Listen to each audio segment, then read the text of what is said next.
Importantly, what help is available. Now, the government has provided help, which it will ask the local authority, whichever the appropriate local authority is, to deliver. So it might be County Council, it might be Broxton Borough Council, but there is help available from the government. So when we speak to those authorities, they'll tell you what help is available. So introduce yourself, name, which agency you're from, set the scene as to what you think happened, what went wrong, and any help that's available. So if I start with David Turnbull from the Environment Agency. Thank you.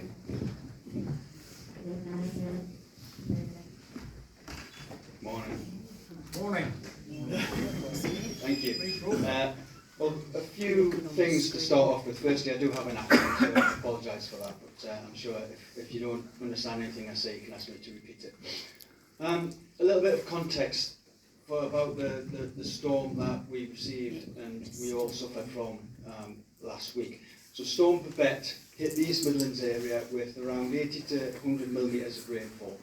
Now, I appreciate that might mean something to some people and not to others. Essentially, you might see in the media, they often refer to how much rainfall in a month you would have to get on average. You can't hear me? Oh, there you go. Thank you. That's much better, isn't it? Okay, so just giving a little bit of context about Storm Babette first of all. It's probably prudent for me to say first of all that in the Environment Agency and all the authorities that you see here represented today, we do understand the frustration, the emotions and how devastating flooding can be. We work with communities that flood all the time and we do really understand. So whilst I might give you some answers about things and whilst I might not be able to solve everything, we are trying to work with you and to try and protect you from these kind of events in the future. So please do bear that in mind firstly. Secondly, Storm Babette hit the East Midlands with around 80 to 100 millimetres of rainfall, and that's not inaccurate. That is just depending on whereabouts in the East Midlands you were. A lot of the heavy rainfall hit the Trent Lowlands catchment, as we call it, with around 100 millimetres. Now that's essentially around 2 months of rainfall which hit the area in 2 hours. So it was an exceptional amount of rainfall that we received. And I know that's not going to help you in terms of, well, I don't really care because I flooded. That's fair enough. The rainfall transferred into the River Erewash, which is the main watercourse through your patch, through Sandiego and through Stapleford. And we've got gauges throughout the Erewash, right up at the head of the catchment towards Pinkston and all the way down to Sandiego before the Erewash enters the River Trent in Attenborough Nature Reserve. We had the highest ever recorded levels on the River Erewash since records have begun. So there's no doubt about it that the storm we were coping with and the levels on the Erewash were exceptional. We've never seen levels like it. The previous highest on the Erewash that we've got records for was in 1977. The Sandiego gauge was registering 2.2 metres above datum on the gauge. This storm was 2.6. So that's the first thing. It was, without doubt, the highest ever records we've had on the Erewash. Now, you may or may not be familiar with our alert and warning system, and that's probably the first thing I would urge you to do if you are in a flood warning area, is to sign up for our flood alert and our flood warning system. The flood alert went out for this area on the Thursday, and the flood warning went out on the Friday. We never got one. We never got one. Some of them came after.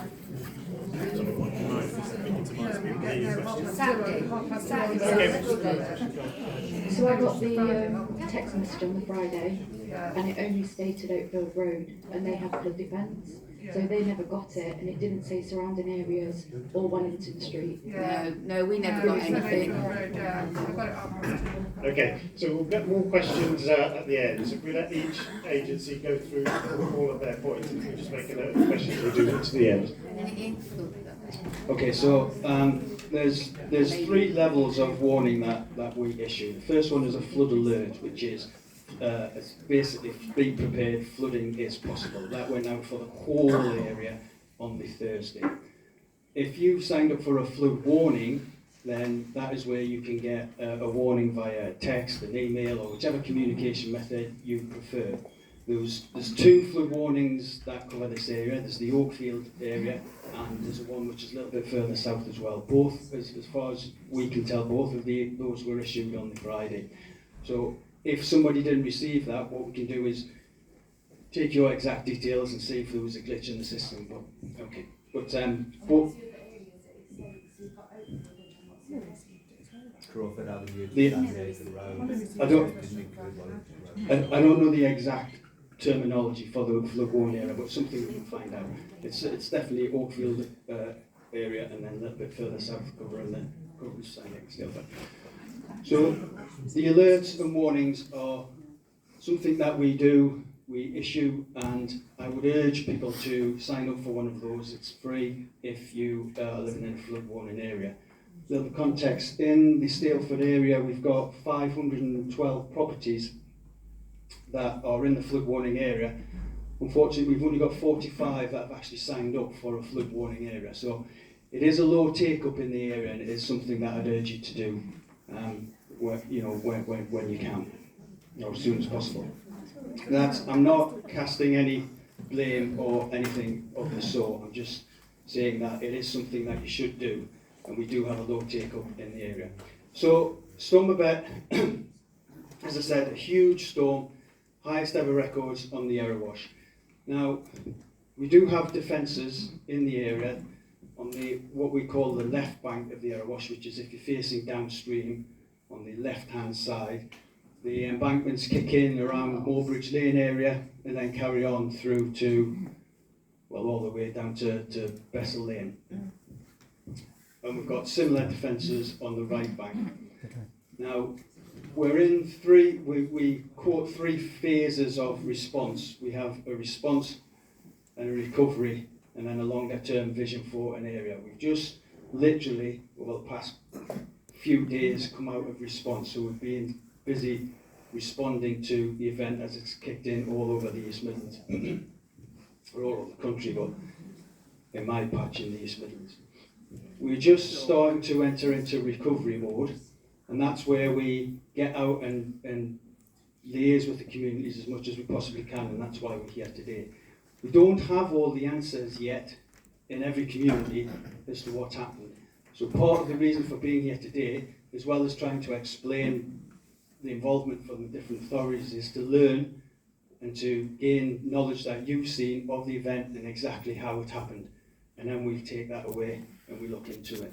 We're starting to piece a picture together of what happened in San Diego and Stapleford, and all the way down the Erewash, to be fair. Properties have flooded in Pinkston, Gilbrook hit it, Trowell flooded, San Diego and Stapleford flooded.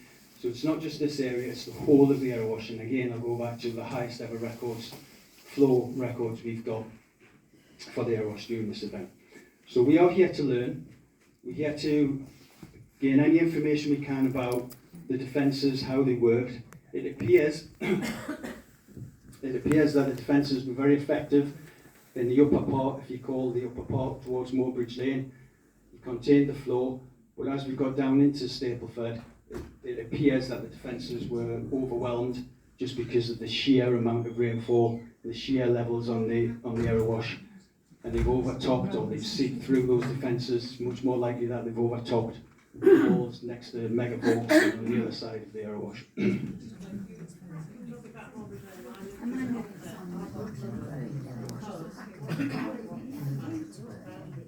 Yeah. Yeah. Okay. So I don't know if you heard that, but the lady was saying she flooded from the boundary broke, not the Erewash in Trowell. And yes, a lot of the smaller water courses did cause flooding issues, which we're aware of. So we know that's not just the Erewash, but again, if you've got any information and knowledge that you can share, you know, it's probably not best if you shout it out now, but if we take that and we can collate that, and then we've got a great picture of exactly what happened. So properties have flooded all across the East Midlands. We're out in the communities doing as much as we can to learn about the events and maintain our assets and make sure they're fit for purpose to protect people as much as they possibly can. Probably one thing to bear in mind, and I would love to stand here, I would love nothing more to stand here than to say, well, we'll sort that, we'll take it away and we'll resolve all the issues. I'm afraid the reality is very different. We are fighting climate change, and I know that's not going to sound great, but the levels on the rivers are rising all the time. It's simply not realistic that any authority here or the Environment Agency are going to protect everybody from flooding. So there's a lot more things that we can do. There's a lot of things that we do as agencies, and I can run through that, but it's probably not going to sound great because I know lots of people in this room have flooded it very recently. The sad fact is, it is not realistic to think that the Environment Agency are going away and protect everybody from flooding. It's just not possible. But we'll do the best we can, and we'll help communities, and we'll take all of the information, as I say, and see what we can do to hopefully stop this flooding happening again. Right, thanks very much indeed, Dave Turnbull. Can I say that all we're doing at the moment, sorry, can you hear me clearly at the back? All we're doing at the moment is just hearing from each authority as to what they think went wrong and what help is available. What I'd like you to do, if I may ask, is to write down any questions you have on those post-it notes.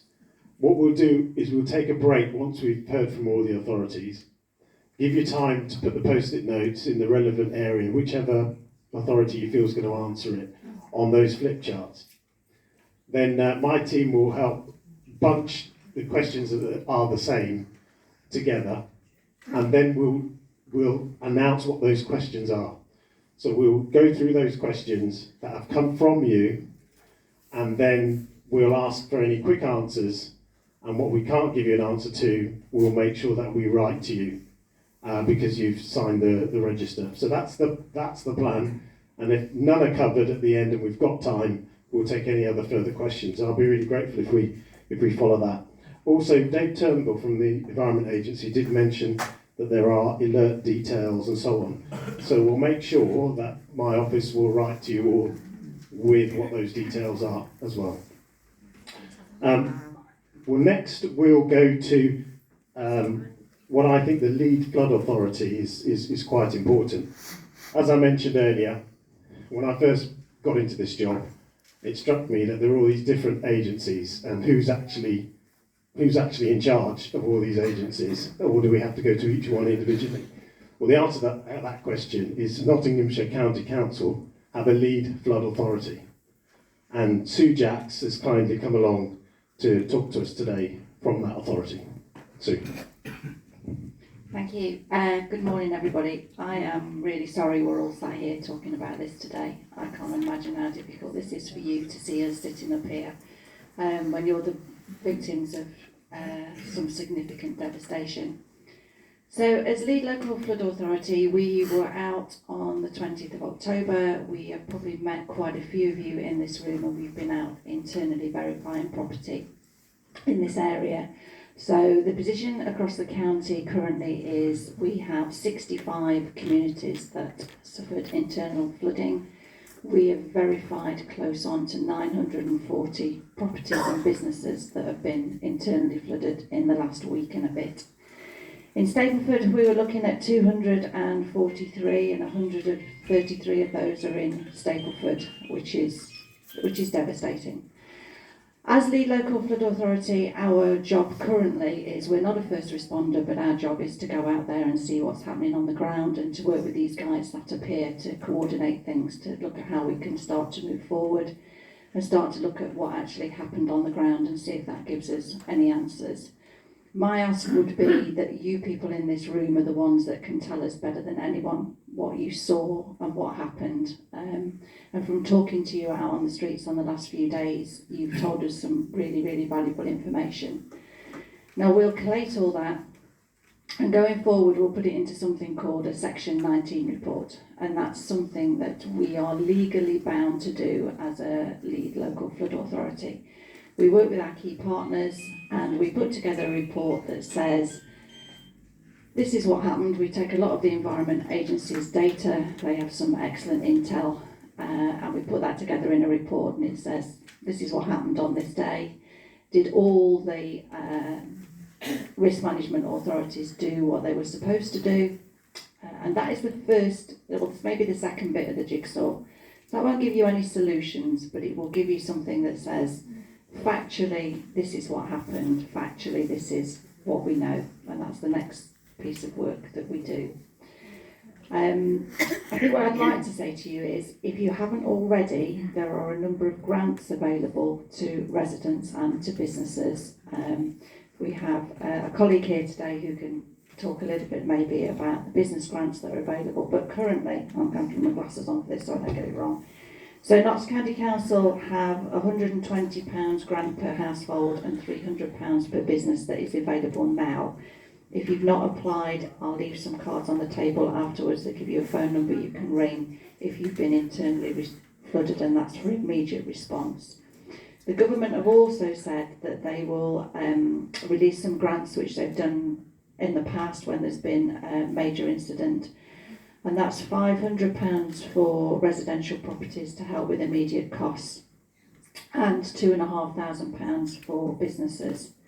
We also understand that there is going to be another grant made available. Previously it was called the Renew and Repair Grant. I'm not quite sure what it will be called this time, but that's up to £5,000 for people to start doing some works on their property that are going to hopefully help you in the future with mitigation measures. The criteria is that's for districts where there are 50 or more internally flooded properties. Well, you know, here there have been significant amounts of internal flooding. So if you need any more information on any of those, if you want to see myself or my colleague from the County Council afterwards, we'll be happy to talk to you about that. I think I'm going to leave it there because I think you'll want to hear from other agencies about what's happening on the ground. Can I just say, sorry, those amounts of money are pitiful. I can't disagree with you, but I don't make the numbers, and I can't imagine how much money people are spending who've been internally flooded now. But it's an offer. It's something which is better than nothing. It comes from central government. It is what it is. Okay, thanks very much, Sue Jacks from Nottingham County Council. Okay, so you made your point there that this isn't sufficient amounts, and I'll make sure that we go back to the government. Parliament starts tomorrow, so I'm travelling down tonight. We'll make sure that we pass that up to the relevant department. It's not satisfactory. So if you've got any specific questions you'd like me to ask about specific allowances that should be more or different or have been missed, then put it on your post-it note, because then I'll pick that up as an action as well. Now, also, Sue mentioned in there that we do have Fardad Amir Sidi, who is the Business and Enterprise Manager from Nottinghamshire County Council. Did you want to add anything at this stage? Because I know the businesses of Bessel in particular were significantly affected. We live in that house, not business. Good morning, everyone. It's a privilege to be here to see you. Thanks. I wasn't expecting so many. Can I just have a show of hands on how many businesses we have in the room? Right, so it's quite a few. Okay. It is worth mentioning to you that the funding doesn't come by itself. It can be accompanied by business advisors. I do have a team of business advisors that are supporting businesses directly. On a day-to-day, they're normally based around anywhere in the county, so they'll go to you. So if you wanted to pick up on getting additional support, and just picking up your question, Sarah, on the funding availability, there may be other funding available that it can't be announced today, but it would be more relevant to not necessarily and specifically for grant recovery, but as broader requirements might come to mind that your business needs to grow. There might be other funds available that we can look at as well. Business, it's not people living in houses. Thank you very much, Fardad. You've got a question, Sue? Do you mind just doing it on there? I'm just wondering, you know the 5k that's for flood defences, can that be joined together for an actual area, or is it one-off properties just to defend themselves? Can it be grouped into one lump sum to make better flood defences for the area? Thanks, that's a good question. So, the 5k that's been mentioned is for individual properties, that I understand. The finances for flood defences for the area, that comes from a different pot. It's called our capital programme pot. And central government put an amount of money across the country, and then each area has to bid for that money if they want to do defences in a particular area. And you know, you're talking significant amount of money there. So the central government pot is around £5.2 billion over 6 years, and then each authority bids in for that money to deliver schemes in an area. In this area, as I say, you have got defences from Moorbridge down to the town centre. Clearly, in this event, they were overwhelmed near the city centre, so we'll have to take that away and we'll have to have a look at that. It didn't go over the barrier, it went round it and come back up. Yeah, and we'll take all that information, and yeah, so we've heard that on the right bank, they've gone through the railway, down the canal, out of the canal, into Grasmere and Canal Street, so they've bypassed the defences, and that's something we'll have to take away and we'll have a look at. On the left bank, and we're getting into a little bit of detail now, but on the left bank, I'm very interested to know whether it's got over the walls, or whether it's actually gone through the railway embankments. That's information we don't have at the minute, but people know that. That's something, again, Did both. helpful for us to take away and have a look at. They've done both. My son Most said of they it. did You've done both. both. The culverts underneath that were under the railway from many years ago, and those crossed iron works and everything, there's culverts that run under the Sandy. Now, when we get to Broxton Borough, I suppose, they'll probably tell you, that's the landowner's responsibility, all network rail. And that's what Can you just press the councillor the John, microphone, that's please, because we can't hear him. Is it Seven Trent as well? Because I had them out in 2017 when we had the surface water flooding caused by that culvert into the area wash being choked up with weeds, and they had to unblock it. Okay, so It's the same now. what I suggest is that Same we now. carry on through the agencies, because Severn Trent Water are next, and then when we get to the end, we'll then take those questions. But I do take your point there, Sue. It's a possibility, because we didn't want individual grants being made, you know, at jeopardy to try and have a collective. But there are hotspots that need looking at, and maybe if we collected the money together, that might be a good solution. Makes a lot of sense. So I'll certainly take that one on. So, Can I just say about that? I found that £5,000 grant online, and it did say that an area were able to put the money together for joint action. That's really helpful. Thanks very much for that.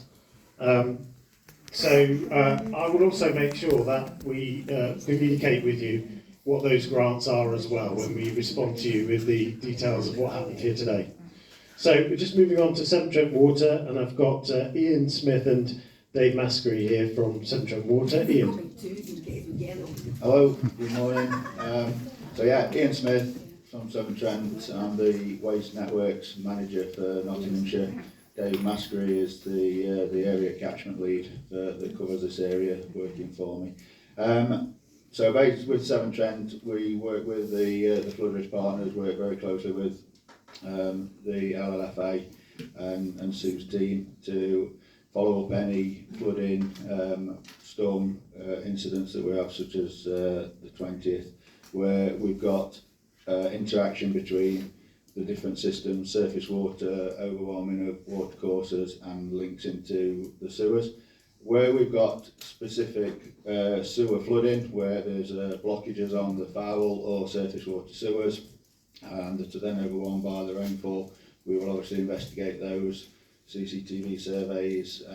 If we have any blockages, then we will obviously make sure that's clear. And then where there is interaction between the different systems, we work with the flood risk partners to make sure that those interactions are understood.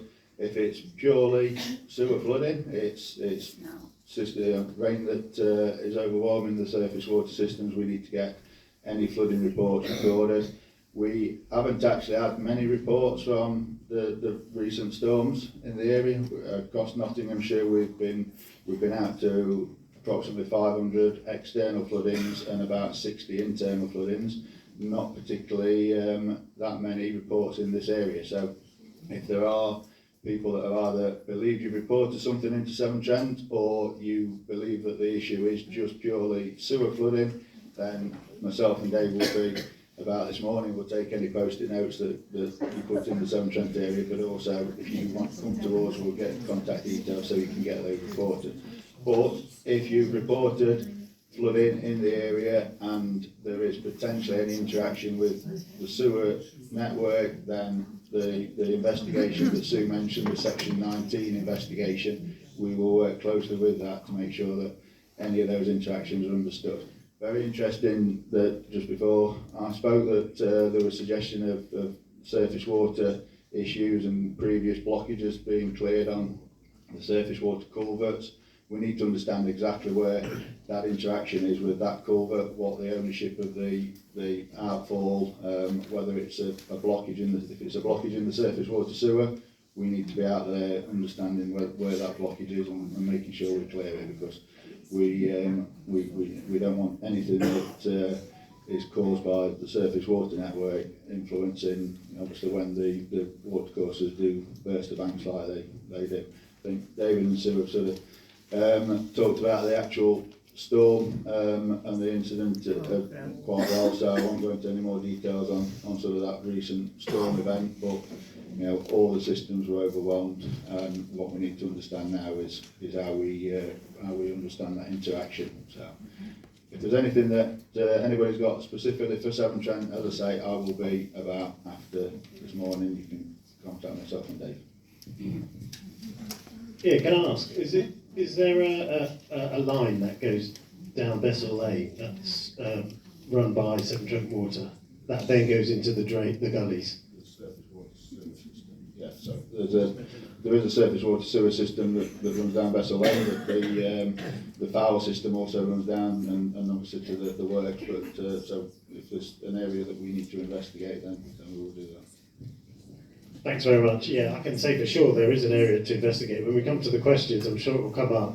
But, there was sewage, as the businesses told me, going down that road and getting into the drains. And there is a Severn Trent Waterworks at the top of the road. So I don't know if that could have something to do with it. Also, it was also mentioned by the businesses that the flood level protection wasn't adequate because it was so much coming over at once. They even had ISO containers floating. It was incredible. And then it just disappeared very quickly. That's what they told me. So somebody did something. I'd be interested to know if somebody shut some gates or did something as well. No way was that. No way was that water. We'll get to that if it comes up. We'll get to that as it will come up as a question. With the last agency, I'd just like to go to the last agency, and then we're going to go to getting your questions down, and then we'll start asking all your real questions. 50 years we've now been on the Broxton Borough Council, which is the last agency that we'll mention, is Phil Sudlow and Maria Ward are here. I've also just asked Phil, apart from talking about what's available in grants and so on from Broxton Borough Council, just to mention the getting rid of the sludge in the gullies down on Bessel Lane. Normally that's done by East Midlands do that, which is part of Nottinghamshire County Council, but Phil does have some information on it, so I'll just ask him to mention that as well. Morning everybody. I am primarily here to talk to you about the grants that are available to people, but I will just go a little bit over what Broxton have done and what we're planning on doing in the future to try and help and support people. Obviously, as it's already been mentioned, we are working with all other agencies and making sure that there's no crossover or confusion, and that will continue as we go forward. One of the things that we've already discussed is how we respond better going forward to any potential impact that might happen in the future. We are setting up a working group that's going to do that, and we are going to hopefully take ideas from you today and in the future of how we can respond better without crossing over to what other agencies are doing to make sure there's no confusion. as Sue mentioned earlier, we are looking at primarily how we can help you now. And I appreciate the amount of money that's being quoted in grants and reliefs aren't significant, but that is what we're trying to do at the moment. We're trying to support you. So last week, I know that some will already in this room will already be aware, but we've opened up an online application form for a council tax and a business rate relief scheme. So what that means is ultimately for 3 months, or at least 3 months, if you're in a residential property that got flooded, or you're living in or your property became unlivable for over 48 hours, you are able to get support from up to 3 months. If you are out of your property for over 3 months, we will look to give you extra on top of that, but that will cover later down the line. On business rates, it's exactly the same principle. If the business was affected by floodwater, then they can get 3 months free business rates. Those application forms are live on our website as it stands at the moment. If you go onto the broxtowe.gov.uk website, down at the bottom there's a flooding response section, click on that and it will take you through to the online applications. I know that that is working. We've had over 130 applications already, so we know that it's in there. We are aiming to try and get those reliefs sorted as quickly as possible. With regard to the council tax, we've put the community grant, which is the £500 grant, in with the council tax request. So when we look at the council tax relief, we will look to do the community grant at the same time. So you won't have to complete 2 application forms. So far, we've managed to process 32 of those applications. Like I said, the form only went live at the end of last weekend. We've processed 32. We were hoping to get the others processed as quickly as possible and get those payments out within the next week or two to everybody to try and help with the recovery of it.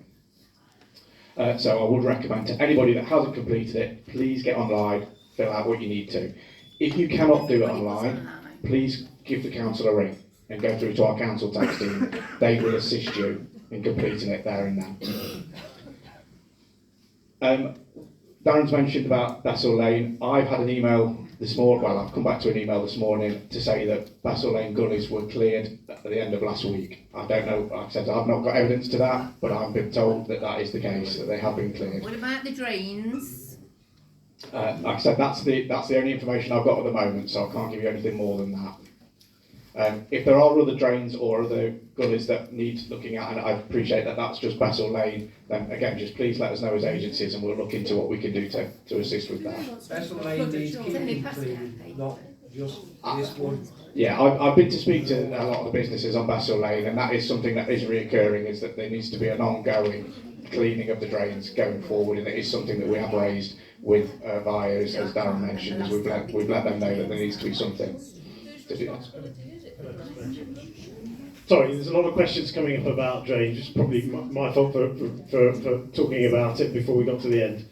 But the person that's responsible for those gullies, etc., are via East Midlands, under the authority of Nottinghamshire County Council. But we did invite via East Midlands. They haven't turned up.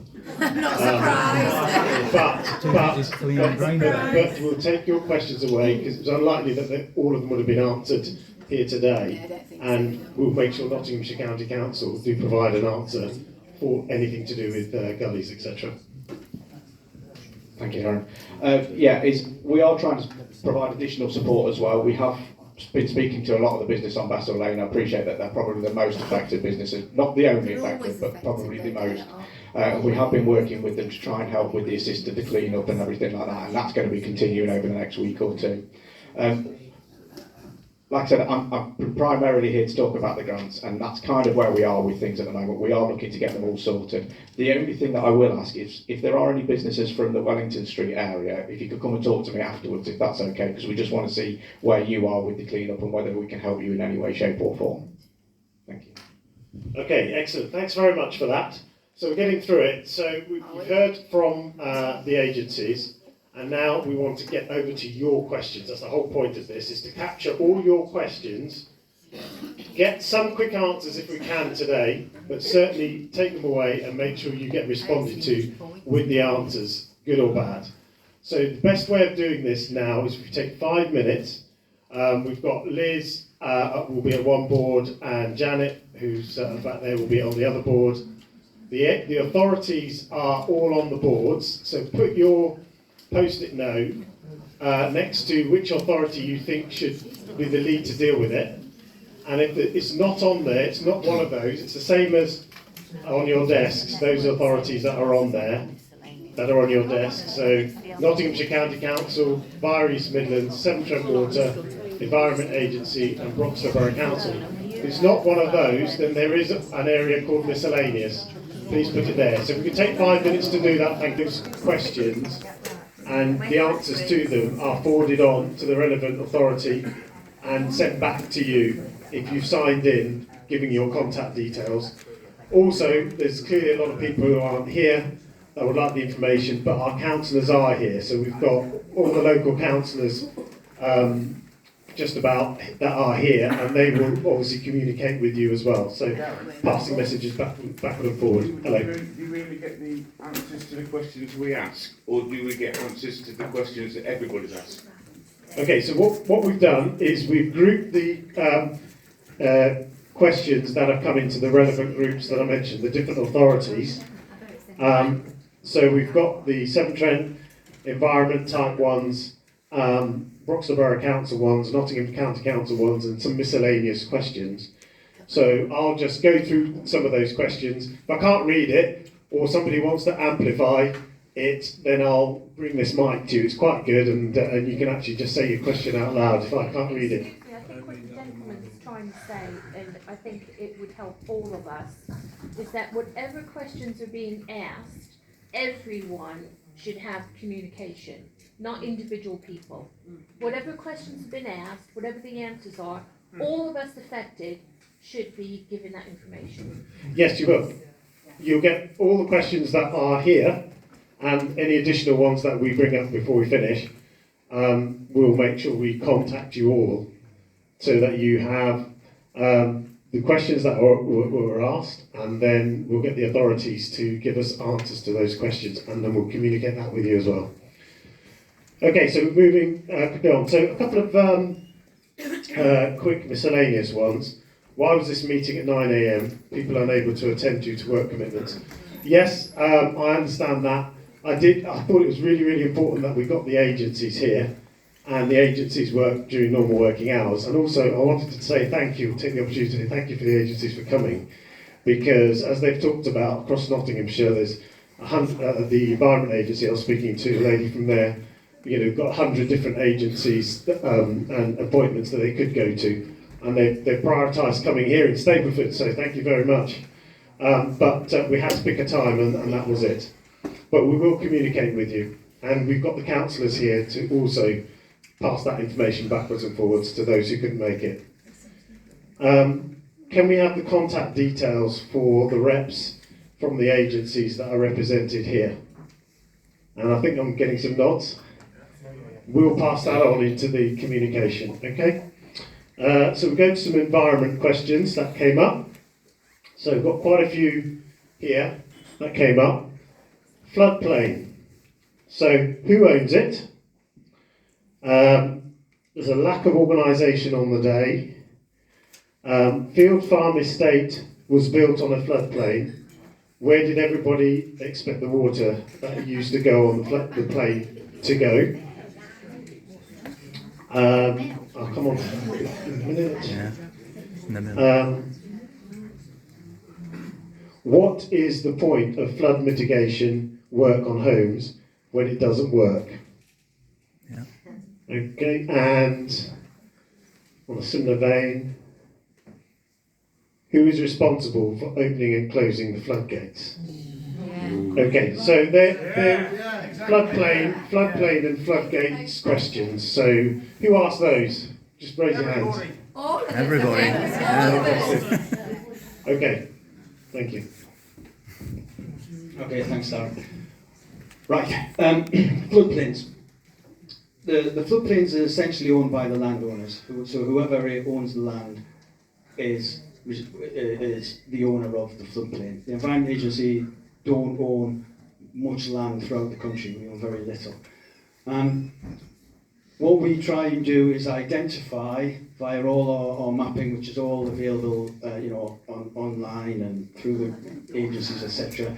We identify which is natural floodplain, and we identify which are areas that are likely to still flood even with the presence of defences. So all that's available, and you can find out whether you live on a floodplain or not.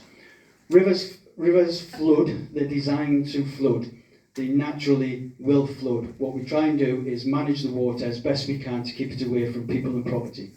Now, if we have land that is floodplain, and we know it's floodplain, and there's no properties or no houses, then ideally we try and encourage the water to flood those floodplains and therefore protect people and property. But when you get systems such as we did on this weekend at Storm Babette, it just becomes overwhelmed, and the watercourses become overwhelmed, and the water gets to places where ideally it shouldn't get to, i.e. people's property and businesses. The Environment Agency have got thousands and thousands of kilometres of assets in the East Midlands. If you put all our assets in a line, they'll get to Scotland. We regularly maintain and check that those assets are fit for purpose. It goes back to what I said right at the start, that unfortunately it's simply not realistic that we can protect everybody everywhere. In Stapleford and San Diego we do have existing defences, and as I explained earlier, it appears, well it's definitely happened that those defences have been compromised down the lower part of the stretch, and that's what we're here today partly to learn and to listen and take that away and see what we can do about it. Fields Farm. So Fields Farm in the upper area in Trowell is blamed a lot for the flooding that occurs on Trowell Park Drive. Trowell Park Drive, or Cranbourne and Needwood and Dawn Avenue were built on the floodplain in the 1990s. So we're dealing with a legacy of that estate that was built on a floodplain. It's flooded lots and lots of times in the past. It's flooded in 2000, 2007, 2016, 2019, 2023. It wasn't all because of Fields Farm. That said, I understand the emotion that Fields Farm has caused the flooding.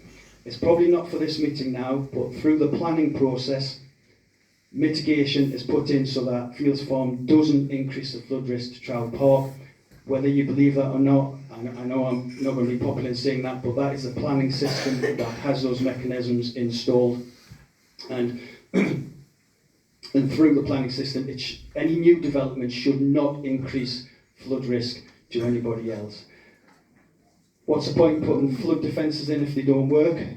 So we spend government grant on putting flood defences in, and clearly they are designed to work.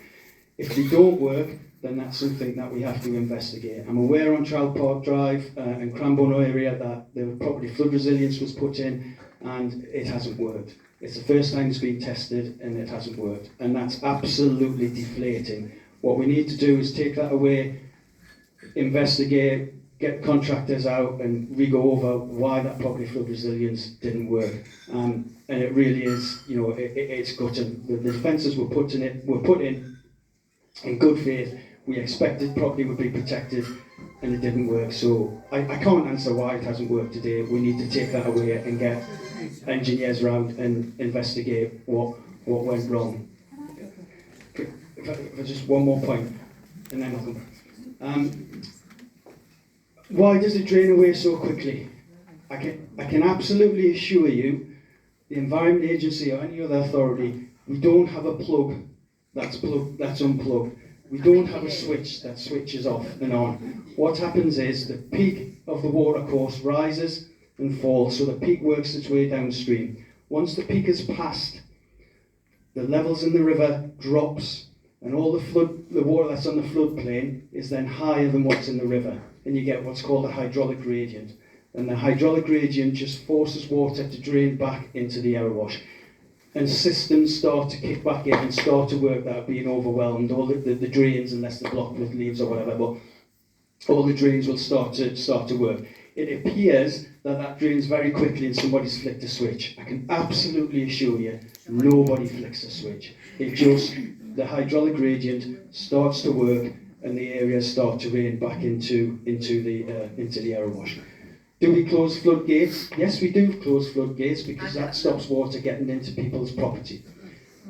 So along the Erewash we've got various flood embankments which don't require gates, and most of the time they work, and we do protect thousands and thousands of property in the East Midlands every year. We've protected thousands of properties. this year, this storm, unfortunately, I know that doesn't sound great when you're sat here and you flood. But yes, we do close floodgates because primarily they're designed to keep the major water courses, the bigger water courses, from impacting people and property. Who closes them? I'm trying to rattle through the questions as quick as I can. Who closes the gates? 99 times out of 100, it'll be the Environment Agency on flood patrol. So when we get our alerts, when we know there's bad weather coming, we've got organised patrols which are out on the ground and they go around and close all the floodgates. Occasionally, that responsibility is transferred to the landowner, but we have agreements with the landowner and they'll close them themselves. Not very often though. The best flood defences are ones that are passive and don't require gates to be closed, and we do have lots and lots of passive defences as well. So please take away, if there's one thing to take away, nobody in one agency has caused this flooding. Nobody has flicked a switch. The dams up in Ladybower and Derwent, they haven't been open to flood communities downstream. That's one that we often get asked about. That hasn't happened either. So it's nobody deliberately flooding anybody. It's the systems were overwhelmed, and that's something that we need to take away and have a look at and see if we can do something about it. Is there gates on the area wash to restrict the flow into the Trent? Yeah, Long So there was a lady had a question, but he answered it. So if there's one up here, is it you speaking to it? Do you mind just speaking to the mic? Yep. Is there any gates along the area wash that restrict the flow that then goes into the Trent?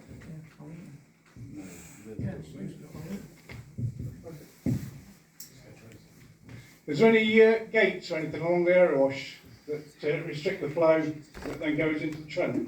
To stop the area wash getting into the Trent. Did you hear that? I heard it, but I don't think you can hear me back. I think you were asking, was the gates to stop the area wash getting into the Trent? No, there's not. Yeah, so no restrictions on the area wash? No restrictions. So what happens in... what usually happens is that the peak of the area wash will flow through before the Trent rises, because all of the smaller water courses drain into the larger ones. So you'll see the alerts and the warnings go out on the smaller water courses first. The peak rises, it flows into the bigger ones like the area wash, and then they flow into the bigger ones such as the Trent. Sometimes if those peaks coincide, the area wash literally can't get out because the head on the Trent is bigger, and the area wash is a smaller river, and the Trent starts to back up the area wash. But no, there's no gates. We don't close any gates on the area wash. I think you need to. Thanks very much, David. I just wanted to reiterate that we're not going to necessarily get all the answers to all your questions here, but I think David did a good job of answering quite a few of those. But the ones that aren't answered, we will take those away and make sure that we contact you. Just on a similar environment theme, but would probably need to be answered by the other agencies. Why were drains in Cranbourne closed due to the area wash levels? Why wait 50 houses to flood before offering grants for mitigation? If flood warnings are present, why can't sandbags be automatically provided to residents? And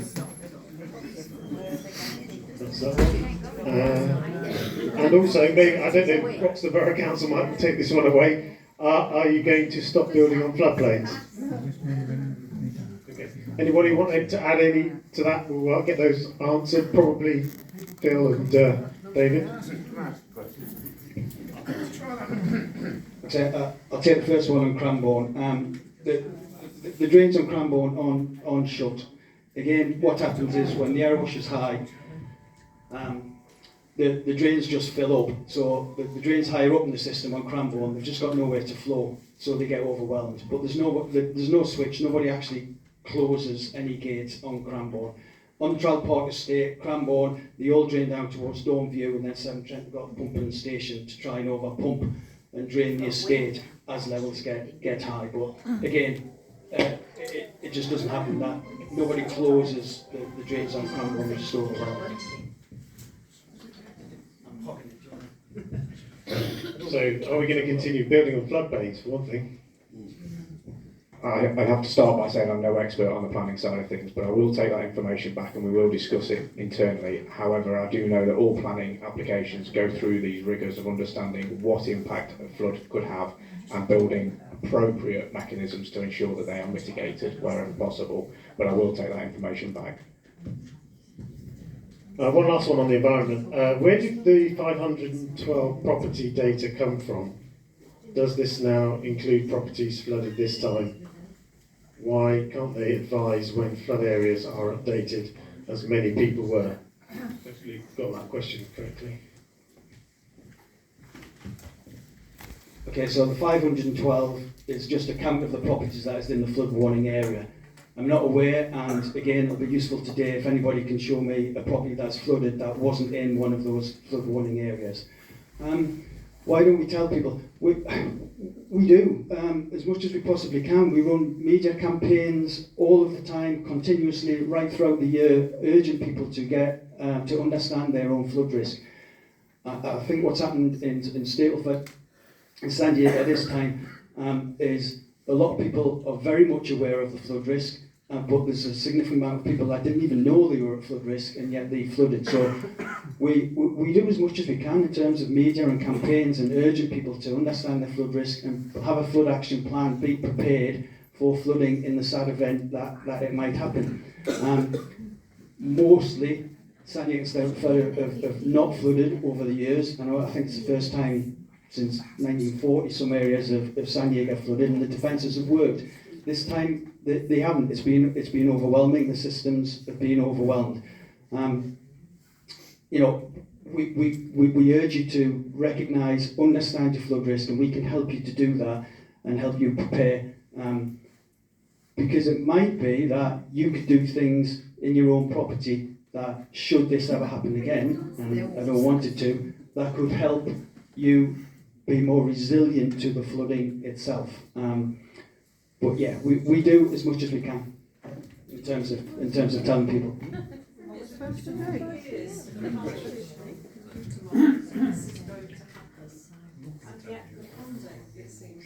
Well, we've lived there 50 years and this is the first time we've Come on to that, I've got that question. With this gentleman. Right, my point is, my point is, you just said that Stapleford last flooded 1940, something like that. 47. So these properties are not on the floodplain as such. But that's not how the insurance companies will see it now that they have been flooded. And how do we go on with the insurance companies now trying to, what can I say, charge extortionate prices and claim that we're on floodplains when we're actually not? Or not even insure you.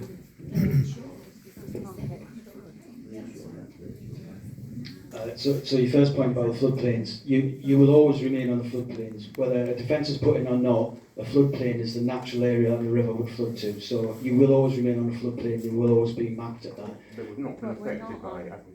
My insurance assessor said, stood there with a phone, she said, you're not on a floodplain, so why is this happening? Okay, so the insurance companies can do two things in terms of assessing your flood risk. One, they have their own mapping systems, and two, they can use our map, or they can use Environment Agency data.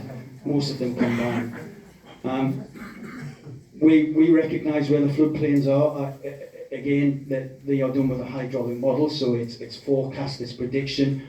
But clearly, if we know properties are flooded that weren't in the modelled flood zone, then we look at that and we investigate why and we'll adjust it accordingly. In terms of assurance, the Environment Agency aren't the insurance companies, and neither is anybody here, but there is a system called Flood Re, and how that works is all the insurance companies raise funds together and offer insurance to properties at flood risk. I can't comment on premiums. I pay premiums myself. I know how steep they are. But that flood risk scheme is designed for the insurance companies to be able to offer insurance to people in flood zones. So I would seek to ask your insurance company about Flood Re, and if they don't offer you it, find another insurance company that does. Flood Re, Flood R-E. Thank you very much. We do need to move on. Can the government do anything with regards to stopping the insurance companies putting up on this? I can understand if we're being flooded every couple of years, but on this one occasion, can the government do anything to stop the insurance companies putting up rates for a one-off event like this? I can ask a question. I don't have an answer for you now, but I will ask that question for you.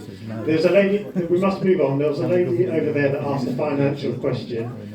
I'm going to read out a few financial type ones that we've got here and then see if that's covered it. If not, I'll ask her to explain the question. How do we get information to apply for grants? Also, what about those without internet access? The offer of financial help was not advertised. This is the first I've heard about it. Why? Not even by mail. £5,000 each household can't build a fortress. Only way to stop water. That's one for the county there. Did that cover your question?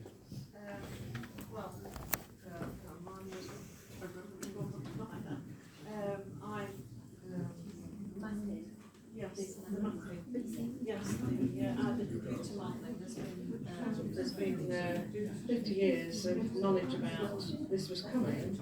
We're an island, let's face it, lots of river tributaries, and yet it seems that funding has been reduced by 80% over the last 13 years. So it's a false economy, isn't it, really? You know, and then what happens is the ordinary person, residents and businesses have to pay increased premiums to insurance companies, as we've been talking about. So that seems unfair, you know, it's somebody's gaining somewhere, not we? Okay, I will take that specific question away, but also these autumn grants that are available, Phil. Thank you. Yeah, we have written out to a lot of properties and a lot of businesses to alert them to the fact of these grants. It was only last week because, in fact, we didn't actually receive the guidance on what grants officially or what grants and support is available until Friday afternoon. But we got our application form live on Wednesday. We have written out 2 properties. If anybody's obviously been displaced from that property, we only know where you were, so we've written to that property. As you may find that that's going to come through in the next day or so. I have actually seen somebody with one of the letters that we've issued. We've written out to all the properties on streets where we know that they were affected, and it does alert them to the council tax relief and to the community grant, which is the £500 grant. So but if you haven't got that, I think as well, it was how do you get support without internet access? If you phone the council, so 0115 917 7777, go through to our council tax department and we will assist you whilst you're on the phone. Will there be any forms of media coverage of this? I'm very much aware that I'm lucky I'm sorry, will there be any public sort of media coverage of this? I'm very much aware that a lot of people really do not use the internet. I'm lucky, I do, but I'm quite old. I'm sure there are people now no longer in their own homes, but maybe they're watching television or listening to local radio. Maybe it should be advertised as much as possible. Yeah.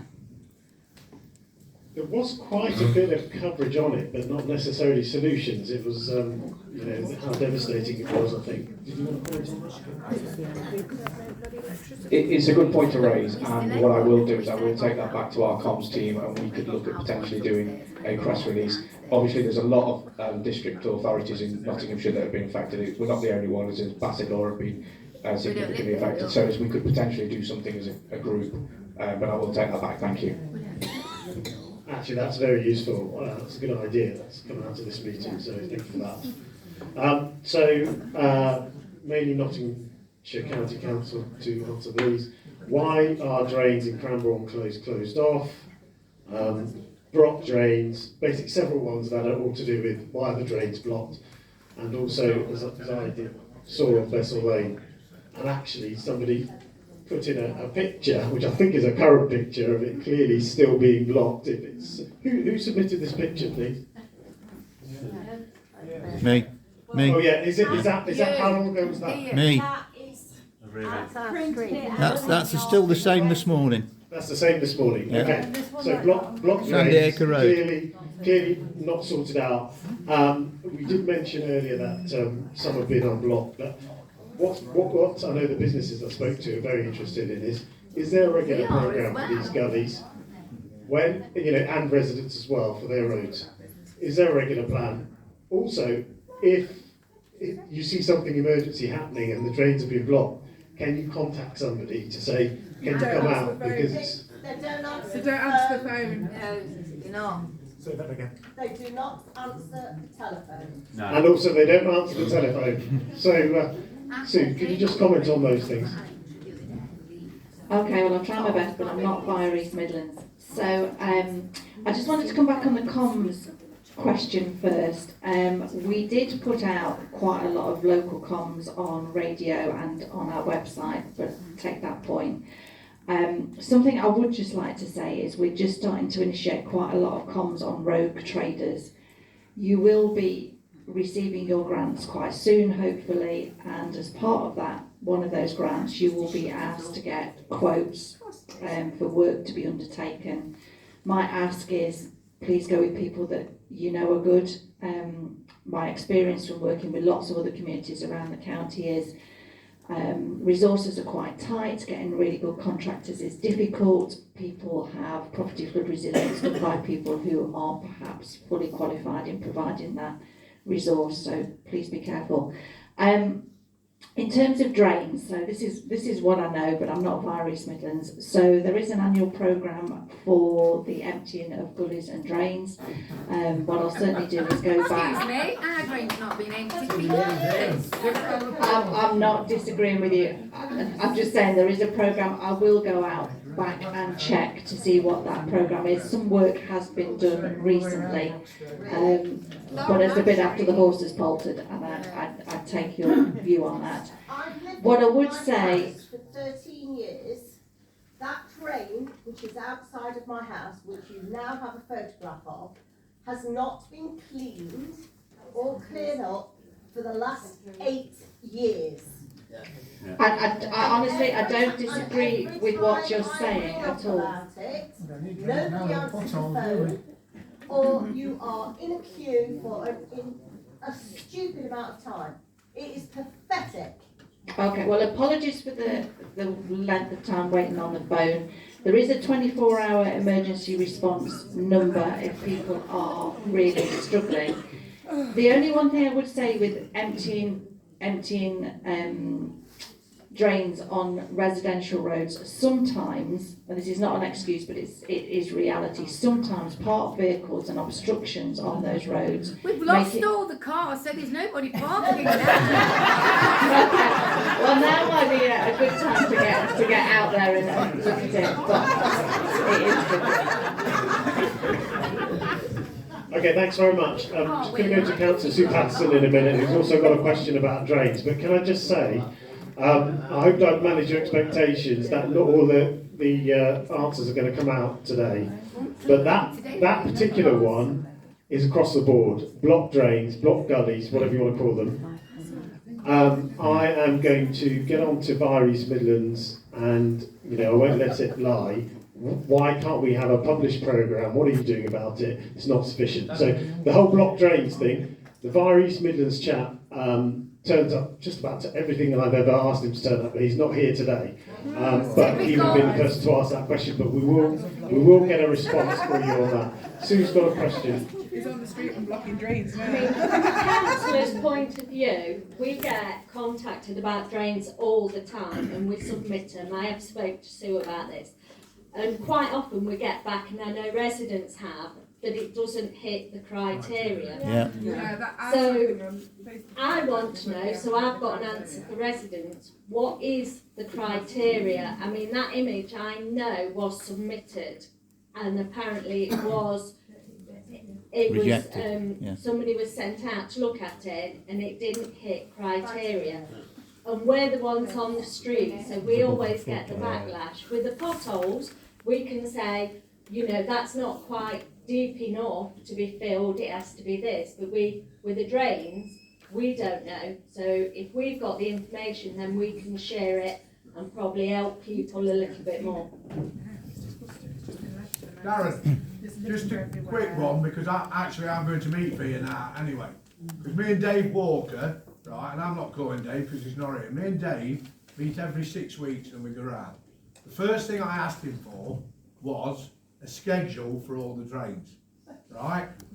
Apparently, and I believe Dave, we only clean them out now once a year. Now, yeah, well, this is what, listen, so they clean them once a year. Obviously, for the evidence going through the county, it needs to be done more than once a year. The question I've asked Sue is, A, how many drains are they in Nottinghamshire? B, how much it costs to clean them? And C, why don't we clean them once a year? In your flooded areas, right, they should be cleaned more. Okay. Right, so these are questions I'll Yes, ask the county, Darren. Yes, you're the county councillor. So I'll just come to you in a minute, that's okay. So you're the county councillor, that's really good for you to take that away, but I will as well, and see if the drainage programme can be improved, and also people can be contacted. Well, you Now as me, can I as well as say, me, mate, it's down to money. Yeah. So why don't we just admit it? well, we'll give you an answer, whatever that answer is. Yeah, hopefully.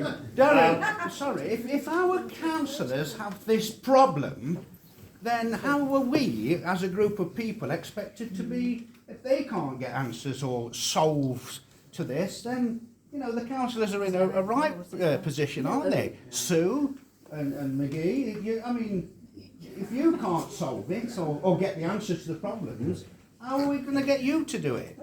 Okay, we will try our best, but we must move on. I did say that we'll finish at 10:30, so I'm going to cover a couple of quick questions.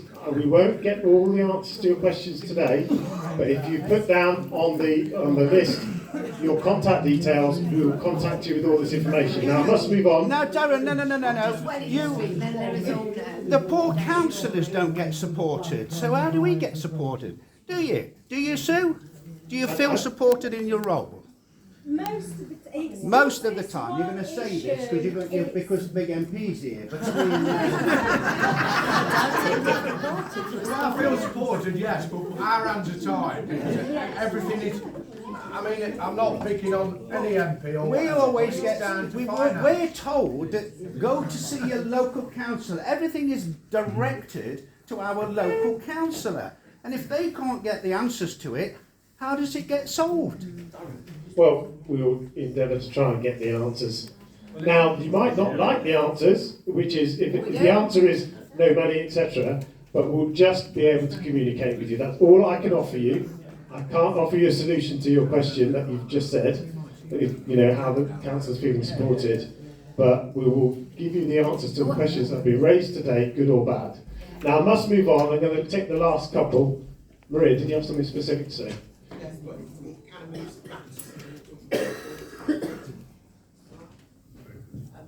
I just wanted to reinforce the support for business because that's partly our role here as well. And one of the things that you may not know is that I also work with East Midlands Chamber, and one of the things that we are also looking for, like everybody else around the table, is the business's opinions of what has not quite worked this time, so that we can future-proof some of this. And this is beyond Broxtowe, because this is very much sort of making sure that we can go collectively to places like insurance companies and, you know, and build a case there. So just really making sure that businesses remember to keep in touch. Thank you. So last question will go to Severn Trent Water today, and then we'll draw stumps, I think. Several questions to Severn Trent Water about floodgates, about drains, about sewage. That's going along both business and residential areas. So if you could just comment again on that. There's several questions on the same topic. Yeah, so as Dave said earlier, there are no floodgates or switches that we have got that we can open or press. There is the combined sewer system, the waste system that takes the foul sewage, goes to a pumping station and that pumps into the works. If that is at capacity and overwhelmed, then it will be restricting what flows can get into it, but there is no manual switch or gate that we can open and close. I've spoke to people in the businesses along there, and the talk of sort of the speed that the water sort of left the area, that isn't something that we suspect is due to pumping station or the works, because it just would recover at whatever pace it is pumping at. The surface water element, as Dave said earlier again, the hydraulic gradient, the way that water builds up and releases once the outfalls can take that water, is the only thing that we can consider is the reason for that sort of quickness of it to disappear. It's up quick and it goes quick, but obviously the devastation it causes in the middle is the problem. But there is no physical floodgate that we have on the sewer system. Any issues with regard to, as I said earlier, interaction of the systems and what impact that has on the sewer system, you know, I get that there's evidence of sewage in there because the systems are overwhelmed. We will work to understand what that is. Do you know if there was any samples taken of the water to know what ratio of sewage and top water was left in Ireland? Yeah, well said, well done. Do we know whether the samples were taken? We haven't taken any samples. So we don't know what's in that one. I'll just summarise that question very quickly. There was one on here, but we didn't get to read it. Yeah, so we'll look into that, but we haven't. Sorry, the question was any samples taken of sort of the remnants of the floodwater or the floodwater at the time? So we haven't taken any samples of that water. If there is any interaction of sort of pollutions into the watercourse at any time, we do take samples there, but we've not taken samples of floodwater. So thank you very much. I'm sorry, but we are going to have to stop there because, as I promised, that we'd finished at past. I will say I certainly do value councillors because I was one for a start. And what we will do is utilise the councillors that we've got in the room. We'll be passing and helping to communicate this information to you. I will write to my office. Will write to all the people that have signed in with responses, the list of questions you've asked and the responses to them. So what I will promise you is that I will communicate that to you. But we'll also, use our councillors as well to pass on information, and to those that are not here. And the last thing I want to do is say thank you very much to the panel that have turned up. This is a tough thing for you to do, and it's really, really appreciated for the community, so thank you. Well, we'll be having another meeting later on. I'm not planning another meeting because it's quite difficult getting people out. It's going to take you away from your jobs or whatever else you might be doing to get to a meeting, and then we still don't get around to everyone. What I want to do is take forward the contacts we've got now and the councillors who will then feed the information backwards and forwards to the community. I don't think there's a need for another meeting here, but I am thinking... I'm sorry, I think we do. I need another meeting. I think that once all the questions have been answered, whether we like them or not, there should still be another meeting. Yeah, Agreed, say what we're going to do going forward.